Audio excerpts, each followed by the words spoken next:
రానున్న ఎన్నికల్లో వైసీపీ గెలుపు ఖాయమని ఆయన ధీమా వ్యక్తం చేశారు. ఎంతమంది కలిసి వచ్చినా జగన్ ని ఓడించలేరన్నారు. షర్మిలమ్మ కాంగ్రెస్ జెండా పట్టుకున్నా ఆ పార్టీకి ఎవరు ఓటు వేయరన్నారు. బీజేపీ వదినమ్మ, కాంగ్రెస్ చెల్లెమ్మ, చంద్రబాబు దత్తపుత్రుడు ఏం చేయలేరని ఎద్దేవా చేశారు.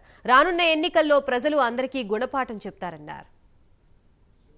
ఆయన క్రిస్టియన్ మిషనరీ పెట్టి క్రైస్తవుల కోసం పాటుపడేటువంటి అనిల్ అని చెప్తాడు. ఎవరెళ్ళి ఆపాలి, ఎవరెళ్ళి వాళ్ళని పరామర్శించాలి, వాళ్ళు అటువంటి పార్టీకి వీళ్ళు వెళ్ళి మద్దతు ఇస్తారు. ఇవన్నీ రాష్ట్ర ప్రజలు గమనించట్లేదా?